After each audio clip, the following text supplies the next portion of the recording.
Yeah. Thank you. Welcome to Holistic Kids Show. My name is Zane. My name's Abdullah. And my name's Imad. We're the Holistic Kids, here to educate and empower us kids from the inside out. We have all had a crazy year. With all the craziness of the pandemic, it's not just the virus that's causing the problems, it's diabetes. CNN reported last month that cases of type 2 diabetes among children more than doubled during the coronavirus pandemic. Wait, what's diabetes? Our grandfather has diabetes. Isn't that an old person disease? Why are kids getting diabetes? Great question. Today, we have an expert in the house to help us with just that, Dr. Beverly Yates. Hello. Thank you for joining us. You're welcome. You're welcome. Thank you to all three of you, to Imad, to Abdullah, and to Zan, for inviting me for the show. I'm thrilled to be able to talk to you because I feel like healthy information is everyone's right, and it's great to meet people of all ages who care about their health. So kids getting diabetes, when you zone in on this for type 2 diabetes, you are absolutely right. It used to be type 2 diabetes was happening to people who were much older, like say your grandparents' age, for instance, people in their 60s, 70s, 80s, and older. Now it even happens for children, which is shocking, absolutely shocking. This is not a good trend, not good at all. So you are a diabetes expert and author who has over 27 years of experience of working with those who struggle with blood sugar issues related to type 2 diabetes and prediabetes. So we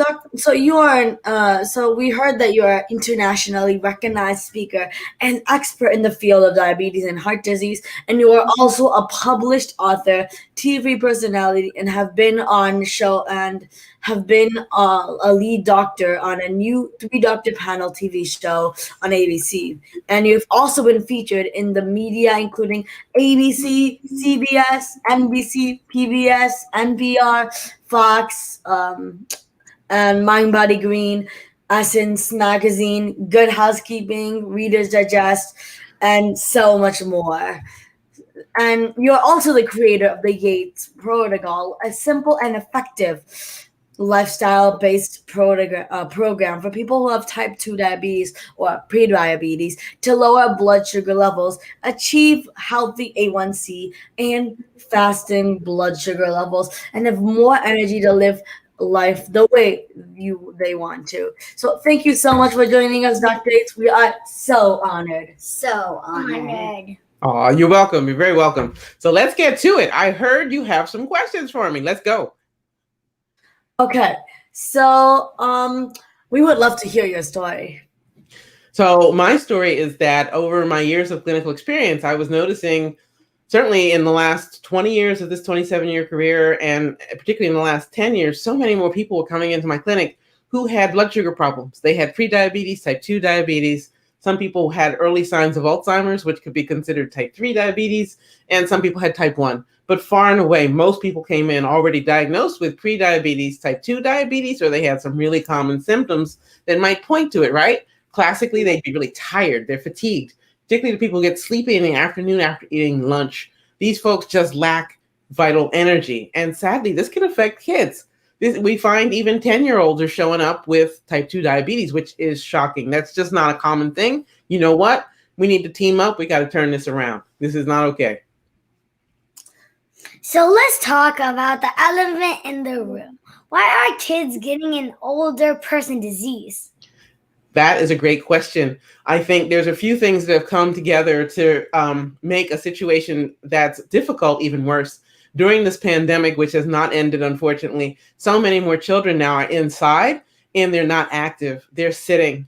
They're not able to go out to the playground and be social and run and jump. They're not a part of sports teams. They don't have physical education classes and gym classes at school, etc. So many of the normal activities that children would participate in, and children being preschoolers all the way through high school age students, are not getting the kinds of physical activity they otherwise would. And it's a stressful time. It's such a weird time. It's stressful. Many people aren't sleeping well. This includes children. And all those things can come together to mean that now their blood sugar in the background is starting to go higher and higher and higher. You add that to the fact that some people right now are not able to eat healthy foods. Maybe they don't have access. Maybe their family has lost jobs and income.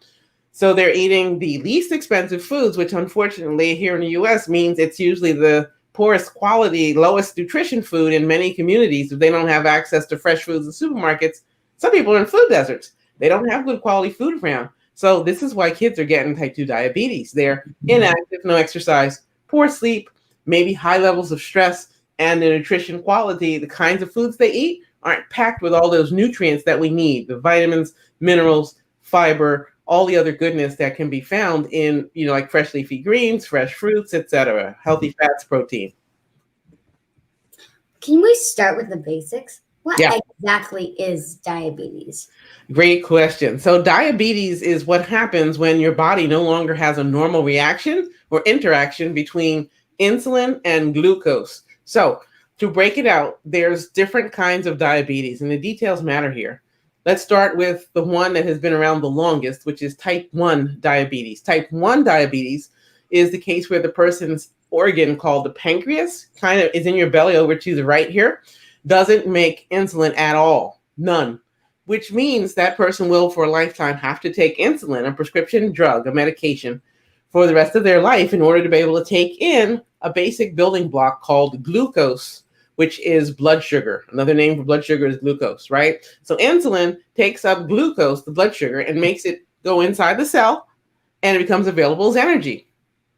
Now, in the case of type 1 diabetes, the body is not making insulin, person takes medication, and they can go on and live a healthy, happy life. And they have a lot more tools and resources now to people with type 1 diabetes. Okay, that's one category of diabetes.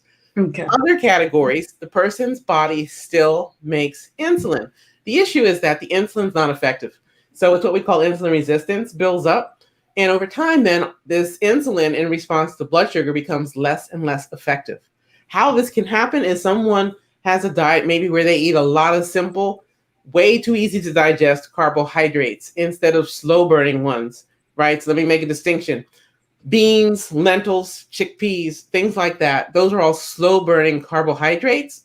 Those are a kind of food category that's awesome for health. That's fine. A simple carbohydrate, one that digests super quick, hits your bloodstream, like a rocket and causes your blood sugar to spike. So insulin tries to catch up to the spike and usually overshoots it. And when that happens, the person gets more and more tired. They're fatigued. They can't pay attention. They might be irritable. They might be moody. They have a hard time being the kind of student they probably want to be in school, getting their chores done, things like that, right? So with that process, if it happens long enough and if there's a big enough problem for insulin resistance to develop, they can become pre-diabetic or a type 2 diabetic. And some people would say anybody whose blood sugar numbers are out of balance is actually type 2 diabetes. Some people think no one should be labeled pre-diabetes. It's all type 2 diabetes or a healthy blood sugar range. That's something we can talk about. But for the point of this, just know that the body is trying to meet the demand. So anytime you drink a soda and you drink like a big soda, like 12, 16 ounces at one time, that's too many simple sugars, too many simple carbs to dump into your bloodstream. So insulin's running out trying to save the day, but it's probably feeling overwhelmed. Same if you have 3 or 4 pieces of cake, 4 scoops of ice cream, it's too much at one time. That's the bottom line. It's too much at one time. So why is diabetes even a problem? It's a problem because it turns out your blood goes all over your body, from the top of your head to the tips of your fingers to your tippy toes and all points in between. So this means your blood sugar is affecting your circulation of blood all over your body. When there's too much blood sugar in circulation, the body goes, uh-oh, we're overwhelmed, we're flooded. And it's a process where it likes to grab on sticky to proteins in the blood. Fancy term for that is called glycation. Bottom line, it's like Velcro. So it creates these really big molecules that take up a lot of space, and it makes it hard for your blood to get around. Makes it hard for nutrients and good things to come into your body, to your cells, and it makes it hard for waste products that need to leave the body to get out. It just gums up the works, if you will. Can you imagine little bits of gum all over your body? It's kind of like that. So you talked about prediabetes. Is Mhm. that the same as insulin? Is that the same as insulin resistance? What exactly is insulin resistance, and how does that affect a lot of children? And does it affect? Great question. Yes, insulin resistance does affect children. So prediabetes is not necessarily the exact same thing as insulin resistance, and someone can have insulin resistance but not necessarily be diagnosed yet with prediabetes or type 2 diabetes. So that designation, technically, to become a pre-diabetic or type 2 diabetic, is a numbers game with based on blood-based lab tests. You take your blood first thing in the morning before you've eaten anything, and also get some blood to look at the long-term impact. So you can look at the fasting morning blood sugar, and you can look at A1C, which is the average of the blood sugar over a period of time. It is completely possible to have insulin resistance and not be pre-diabetic or type 2 diabetic, but you're certainly at risk of it. So insulin resistance can show up pretty straightforwardly. People may have some simple changes that can be seen on their own body. So you can put your hand on the back of your neck, and when you get to a mirror, boys, I would suggest just have a look or look at each other's back of your neck. If you see skin color changes here on the back of your neck, where your skin color is darker than your normal base skin color, that's one sign. Another would be in your armpit area. Again, if there's skin color changes where the skin color there is now noticeably darker than your own natural God-given base skin color, that's another sign of insulin resistance. Third would be in your groin area. Same thing, seeing those skin color changes. Some people get little tags of extra flesh that grows often around the neck and shoulders called skin tags, or in the armpits, where there's little extra growths of skin that loop out. All four are signs of insulin resistance. So they can be separate. Insulin resistance does not mean necessarily someone is pre-diabetes, type 2 diabetes. Those two, pre-diabetes, type 2 diabetes, are diagnosed by looking at the blood, looking for that morning or fasting blood sugar and looking at their A1C number. That is where you get the true confirmation of whether or not that is something that that person has for a diagnosis. So you're talking about the signs of insulin resistance, but That's what right. symptoms? Symptoms, oh boy, it's quite a list. And this can happen to kids. Listen, people young like yourselves, and looking at the three of you, it's just wonderful to see all of you together here. And you're asking these great questions, right? You should be full of energy. This is a time in life where it should be just peak. You're growing into your superpowers. As you head from childhood through teenage years and puberty into adulthood, your energy should be yours. You should have an abundance of it. Wake up in the morning ready to seize the day and just go on and live your day. Go to bed at night tired, go to sleep, wake back up full of energy, right? Right. When a child is not feeling like that, when a child, a person of any age, but especially for a child and a teenager, to wake up tired, sometimes feeling more tired than they did before they went to sleep, that's a problem. Something's not right. It often points to something wrong with either blood sugar, perhaps thyroid, a different kind of hormone regulation, something like that, right? It's time to go and get checked up, go see the pediatrician and make sure everything's okay. And if it's not, get it handled. So that's a classic one. Tiredness, fatigue, that makes no sense. Like if you ran 5 miles, yeah, you're tired. That makes sense. When you wake up early in the day, you shouldn't be tired. And after you eat your meals, you shouldn't be tired. You should feel energized and you got fresh new fuel, right? When you ate, it shouldn't be making you tired. So that's one. Another is this feeling of being hangry. Let me describe what that is. It's both hungry and angry. Some people, when they get hungry, they get angry. That's a symptom. And it might not even be that the person themselves can tell that they're hungry and angry, but the rest of the family can. And they're like, oh, so-and-so needs to eat. This is a problem if they don't eat, right? Right. That's another one. A third thing that a person might experience, or others could notice, is that they have difficulty with their moods. They might be really irritable, really crabby, moody, or maybe they feel anxious. They're really afraid, frightened of many things that normally would not be frightening, but this is the experience they're having. Maybe they feel down all the time. They're feeling depressed. And it's not necessarily tied to anything that would make sense. Like if you had just lost a loved one, of course you would feel down and depressed. That makes sense. But if your life is otherwise pretty good, then you say, something's out of balance. Another thing they might notice is they're really thirsty. They might be drinking water or some other kind of liquid all the time. They feel like they're a bottomless pit. They can never feel like they've gotten enough to drink. And finally, they might find the need to go to the bathroom to pee really frequently. So instead of, a few times throughout the day. It's like every hour or two. Hmm. All good reasons to go and see your doctor, see the pediatrician, and be sure you're okay. Okay, that's great. So why is insulin so how does the other so what kind you're talking about type 1 diabetes and type 3 diabetes. What's the difference? Yeah, so type 1 is where the body makes no insulin whatsoever. The pancreas, that organ which makes insulin normally, doesn't make it. Could be that the immune system has been on the attack and has destroyed the ability, for instance, of the pancreas to make insulin. The most classic case, it could be an onset from stress, a reaction to certain pharmaceutical drugs, things like that. Type 3 is controversial. Type 3 diabetes is what Alzheimer's disease is often called, because a lot of times when people show up with that particular kind of dementia, and that's an old person's disease so far, they often have blood sugar problems that precede the clear symptoms of Alzheimer's, where their memory is severely impaired and the person just loses their sense of themselves and their ability to remember their loved ones and their common everyday activities. It's very sad.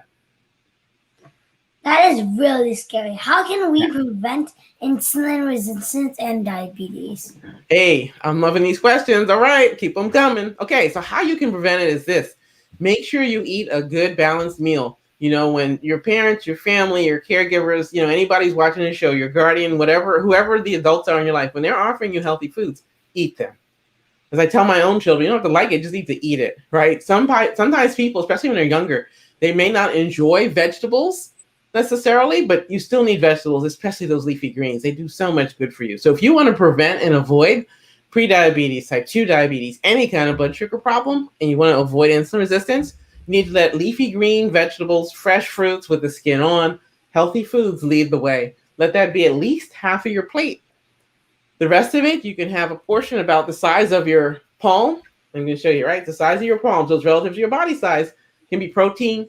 The rest of the plate now, what's left over, is probably going to be about half your palm or so of your healthy carbohydrates, like, say, brown rice or squash, other kinds of wonderful things that you can have, complex, slow-burning carbs, you know, black beans, red beans, white beans, lentils, chickpeas, etc. Right? Get those healthy starches in you.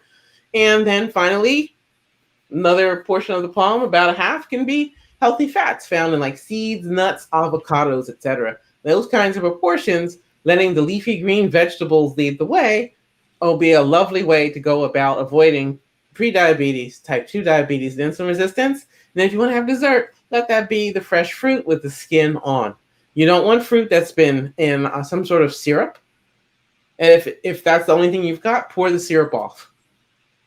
You don't want to just have sugar water. Never a good idea. So, besides sugar, what foods make your blood sugar worse? Like, what about stuff like bread and cheese? Yeah. So bread may or may not be a problem, right? Like some people have food intolerances or food sensitivities, and their blood sugar might spike in response to eating bread. Some people are quite sensitive to wheat and its main protein, gluten. Other people aren't. It's fine for them. So it's about balance. If you have one piece or two pieces of bread, you're probably going to be okay for most people. But if you're having 5, 6, 7, 8 pieces of bread, it's too much, right? There's a theme here. It's too much at one time. You got to pace yourself.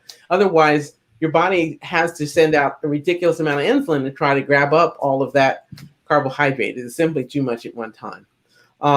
That's really the bottom line with that. The same could be said for white potatoes, other kinds of starches where they don't have a lot of fiber or any fiber really to offer. It makes a big difference. The presence of fiber in a food, like in fresh leafy green vegetables, slows down the release of any naturally occurring sugar or carbohydrate, starch that occurs in that food. That's why lentils, chickpeas, all families of beans are such a win, because they are full of fiber. They're richly bound with the carbohydrate, and they offer some protein too, all at the same time. How can kids lower the amount of sugar they eat? Because kids are eating sugar all the time. You are so right. You know what's on? Here's how kids can lower sugar. I say cut it in half. If you normally add, and I hope you're not adding sugar to your food, but if you are, if you normally have 4 teaspoons of something, add 2 teaspoons of sugar and let your taste buds adjust. Give yourself at least 2 weeks to make that adjustment. Your cells of your taste buds on your tongue, they turn over. It turns out you get a brand new set every 10 to 14 days, right? So every 10 days to 2 weeks, you get a reset, right? Let your body catch up to the changes. And then cut that sugar in half again. Keep doing it till you get down to no added sugar. That's probably the simplest, fastest way to get there. So, are there other foods that we should avoid? Well, like, what about like packaged foods and artificial foods? Ideally, yeah, you avoid them. The thing is about packaged foods, sometimes if you read the labels, it's stunning what's in this supposed food. I remember when my first child was born, I remember taking him to the store. I think he was not quite 2. I wanted to make some chocolate milk for him. I wanted to use a formulation that I used as a kid, where it was chocolate sauce added to milk. And I hadn't had any kind of chocolate sauce in a very long time. And I was amazed reading the labels on what used to be, I thought, a reasonable option for chocolate sauce. It didn't even have chocolate in it. It was so many different chemicals, words and names you could barely pronounce. It was just chemicals, lots and lots of stuff. No cocoa none. And I remember as a kid, I was a nerd. I've always been a nerd. I read labels back in the day. There was cocoa in the sauce, right? Like I was stunned. I was like, wow. So as a new mom, I realized I had to do a better job and just be a really thorough, conscientious detective on behalf of my then growing family, because clearly the food base had changed within the short span of my lifetime. So I think that's one thing. The other thing about processed foods is the more they process it, the more they take out the natural goodness, the nutrients it has to share with you. So if you can avoid eating processed foods, that's great. And if your family can, that's great. And as you get older, offer to help cook. You can make all sorts of amazing dishes with, kidney beans, also called red beans, with pinto beans, with black beans, with lentils, with nuts. And if you have allergies, avoid the nuts. You can use seeds. There's just lots of ways to make excellent meals that don't have to be unhealthy. And frankly, don't have to be expensive. But you will have to try harder, because you know what? That processed food is usually full of salt, sugar, and sometimes chemicals that tickle and trick your taste buds into wanting to eat more. That's really a problem. It's very unfair what's going on right now. It's not good. That is crazy. Yeah, it is. Are there other lifestyle tips you can give us kids to help optimize our blood sugar balance and lower insulin resistance? Sure, I would be happy to, Zahn. So here's my tips for kids. Number 1, make sure that the beverage you usually drink, your top liquid, let it be water or herbal tea. Just plain herbal tea. Don't add sugar, milk, anything to it. Just plain herbal tea or water. Keep it simple. That's one way to keep your taste buds from constantly wanting sweets. My second tip would be to make sure you get to bed on time, the same time every night, and wake up the same time every day. It's a great lifestyle habit. It will serve you for a lifetime, and it keeps you from having crazy sleep-wake cycles that drive you to crave the very things that will make you sick. If you don't sleep well, you're much more likely to wake up the next day and want to eat sugary stuff, sweet stuff, high-calorie comfort foods, gravy, etc., just out of all balance, right? So I'm not saying never have those things. I'm saying you want to enjoy them in amounts that make sense. And if you don't get good sleep, you're going to want to eat so much that it can make you sick, right? And then the third tip would be exercise whenever you have a chance. You don't even think of it as exercise. Move. If you like to dance, dance. If you like to play games and sports, if it's safe to do right now in the midst of this health situation, great, do it. But whatever, get up and move around. Please don't spend hour after hour sitting in front of the TV or in front of a computer, etc. As much as you can, move around, jump rope, whatever makes sense. Play tag with each other. I can't say enough the value of lifetime of movement. It's so important. It will really help, especially because insulin resistance depends on being seated all the time. We call it sedentary lifestyle. There's no way a child should have a sedentary lifestyle. It's just not normal. It's not natural. Make sense? Yes. Okay. So, are there supplements kids can take to lower insulin resistance and optimize overall health? Yeah, so there are certainly supplements, and some are simply herbs that have been used for thousands of years. My favorite one would be fenugreek. Fenugreek is a wonderful seasoning and is used in many parts of the world, including here in the U.S., in the preparation of food. It's delicious and it's certainly safe. No adverse interactions with other things. I think that would be my top go-to one, and it can be found both in herbal and supplement stores, along with as a seasoning in the spice aisle of the supermarket. Easy to get. That's amazing. Amazing. Amazing. I got 3 amazings. All right. So let's dive deeper into these laboratory testing. Yeah. Why is it so important for us kids to get our blood sugar level, our blood levels? Abdullah, this is a fabulous question. Thank you for asking. Listen, I'm always a fan of this, and you kids, you're growing up, you're getting older, right? We like facts. So I tell people test, don't guess. What if you're someone who's tired? Maybe you're thirsty, you're not sleeping well. You find that you can't get enough water to drink, it seems, and you're kind of hangry, like I described, right? Like maybe you're hungry and angry when you haven't eaten. And you're thinking, oh my goodness, I may have type 2 diabetes, right? Well, if you haven't tested, you don't know that. So test. If there are other things that could cause that exact same set of symptoms. All right, so test, don't guess. Go get the data, get your blood checked, and then you'll know based on the numbers you get back where you're at, whether or not this is an issue or not. Make sense? Makes Yes. sense. Yeah. Excellent. What is one thing kids can start today to help overall health and healing? Make sure that you eat those leafy green vegetables. All right, now I'm going to ask you a question. So each of you, I want you to give me an honest answer, all right? So Zahn, let's start with you. When you have a chance to eat leafy green vegetables, do you eat them or do you try to avoid them? It depends on what. No, let Zahn answer. Okay. No, mushrooms aren't leafy green. So yes. Yes, all right. I mean, I like seaweed, cabbage. Yeah. I like spinach. I like lots of these leafy greens. So I'd say That's excellent. Great. That's wonderful. All right, Abdullah, your turn to answer. How about you and leafy greens? Are you friends with leafy greens or do you avoid them? It depends. I do like steamed. I like the steamed broccoli and stuff like that. Yeah. It's harder to eat at like stale when it's like hard. Yeah. Usually my mom just makes them into a smoothie, so I That's can't fine. really avoid that. Yeah, as long as you get them in you, that works. That's cool. Yeah. All right, Imad, your turn. Leafy greens. You a fan or are you like, eh? I'd go. No, I would like. How was to say? It depends. It depends. Okay, that's fair, right? Some of us like broccoli or maybe Brussels sprouts. Some people like spinach or kale or collard greens, bok choy. You know, there's lots and lots of choices, right? Cabbage. I love cabbage. All right, good for you. Seaweed's fantastic.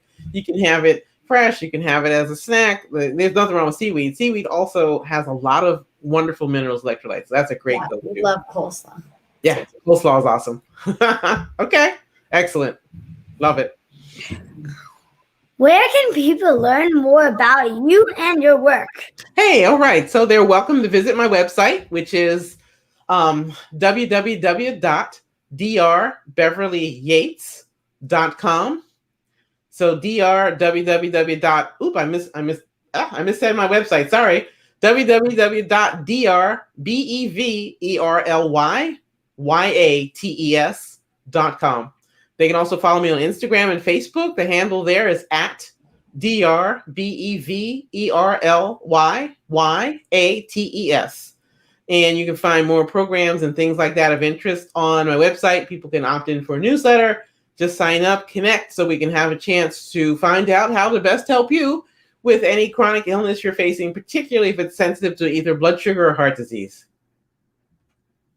That was so empowering. Everyone make sure to follow Dr. Yates on social media. Thank you so much, Dr. Yates. Let's recap Dr. Yates' key points.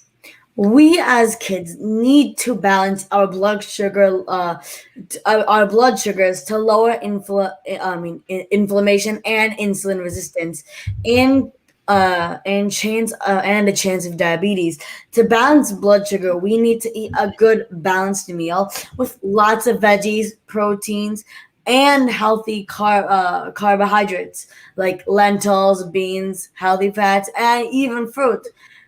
And the fiber in foods can show the release of carbohydrates. Cut sugar up so you can take half, and avoid processed foods, and help your family cook. Make sure the beverage you usually drink are either herbal teas, and have more, and keep your drink simple like water. Go to bedtime. Go to bed on time, the same time every day, and keeps you from having sugar craving. When you don't sleep well, you'll have more bad cravings. Get up and move around, jump rope. We love to play tag.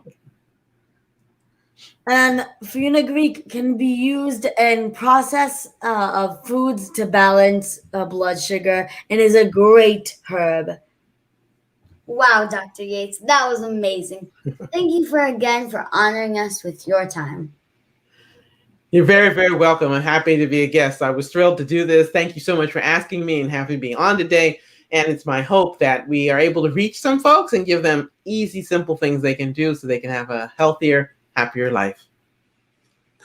Thank you, everyone, for tuning in. Until next time, I'm Zain Ansari. I'm Abdullah. And I'm Maud. Follow my family and I on social media, Holistic Mom and B, and look out for my mom's book, The Holistic RX, Your Guide to Chronic Inflammation and Disease, The Pandemic's Prescription, and the amazing children's book we wrote together called Adam's Healing Adventures.